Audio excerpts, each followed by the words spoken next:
नमस्कार, आप सभी का हमारे YouTube चैनल पर स्वागत है। आज हम आप सबको सुनाएंगे देवोत्थान एकादशी की कथा। कार्तिक शुक्ल पक्ष की एकादशी देवोत्थान एकादशी के रूप में मनाई जाती है। इसको देवउठनी एकादशी और प्रबोधनी एकादशी आदि कई नामों से जानते हैं। कहा जाता है कि भगवान विष्णु आषाढ़ शुक्ल एकादशी को 4 माह के लिए क्षीर सागर में शयन करते हैं। 4 माह के उपरांत कार्तिक शुक्ल एकादशी को जागते हैं।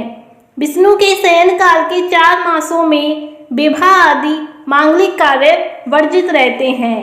विष्णु जी के जागने के बाद ही सभी विवाह आदि मांगलिक कार्य शुरू किए जाते हैं। अब हम जानेंगे इसकी पौराणिक कथा। एक राजा के राज्य में सभी लोग एकादशी का व्रत रखते थे। प्रजा तथा नौकर चाकरों से लेकर पशुओं तकों को एकादशी के दिन अन्न नहीं दिया जाता था। एक दिन दूसरे किसी राज्य का एक व्यक्ति राजा के पास आकर बोला, महाराज कृपा करके मुझे नौकरी पर रख लें। तब राजा ने उसके सामने एक शर्त रखी कि ठीक है, रख लेते हैं, किंतु रोज तो तुम्हें खाने को सब कुछ मिलेगा, पर एकादशी को अन्न नहीं मिलेगा।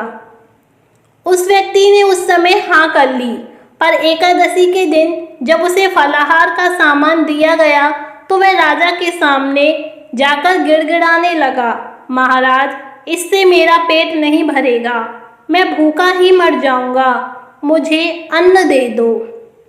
राजा ने उसकी शर्त की बात याद दिलाई, पर वह अन्न छोड़ने को राजी नहीं हुआ। तब राजा ने उसे आटा, दाल, चावल आदि दिए। वह नित्य की तरह नदी पर पहुंचा और स्नान कर भोजन पकाने लगा।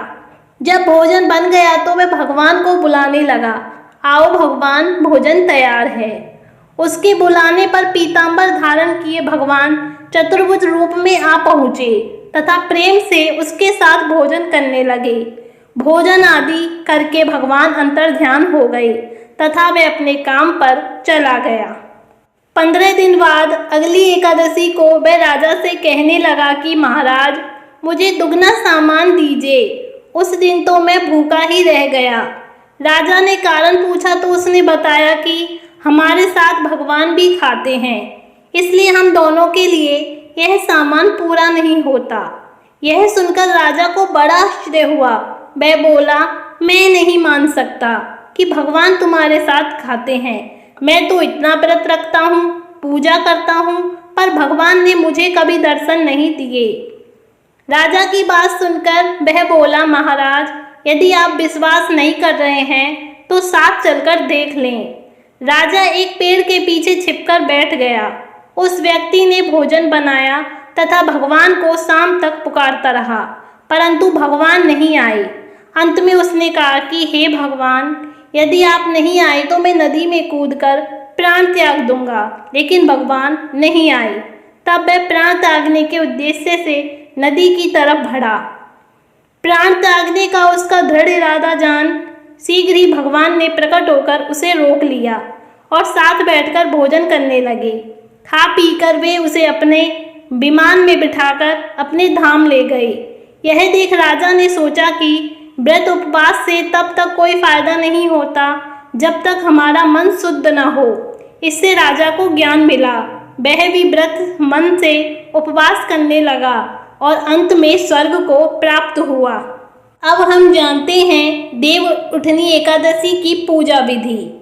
इस एकादशी के दिन सुबह उठकर घर की सफाई करने के बाद स्नान करें, फिर सूर्य को अर्घ्य देकर व्रत करने का संकल्प करें।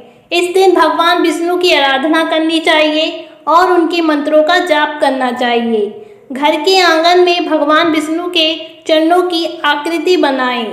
ओखली में गेरू से आकृति बनाकर फल व गन्ना उसे स्थान पर रखकर उसे डलिया से ढक दें। इस दिन रात के समय में अपने घर के बाहर और पूजा स्थान पर दिए जलाएं। रात में परिजनों के साथ मिलकर भगवान विष्णु और माता लक्ष्मी की पूजा करें। इस एकादशी में भगवान विष्णु को पूजा के समय शंख, घंटा, घड़ियाल आदि बनाकर जगाएं। इस एकादशी पर भगवान विष्णु को पंचामृत से स्नान कराना चाहिए। इस दिन एकादशी को तुलसी विवाह भी किया जाता है। कार्तिक मास की शुक्ल पक्ष की एकादशी को कार्तिक स्नान कर तुलसी जी तथा शालिग्राम जी का विवाह करते हैं। घर में तुलसी जी हो तो विवाह कर दे, ब्राह्मण से पूछकर चीज मंगा लें, तुलसी जी का गमला चूने और गेरू से मांड लें, तुलसी जी का विवाह कराएं, हवन कराएं, फेरी करा देकर पूजा करें। एक साड़ी से मंडप बनाकर एक ब्लाउज चढ़ाएं, मंडप के नीचे तुलसी जी से शालिग्राम जी के फेरे दे दे, मिठाई भी चढ़ाएं, दक्षिणा भी दे, तुलसी जी की साड़ी ब्लाउज चढ़ा दें, नथ पहनाएं, सिंदूर लगाएं, मेहंदी चूड़ी पहनाएं और तुलसी जी के विवाह के गीत गाएं। तो इस तरह हुई देवोत्थान एकादशी की कथा। धन्यवाद।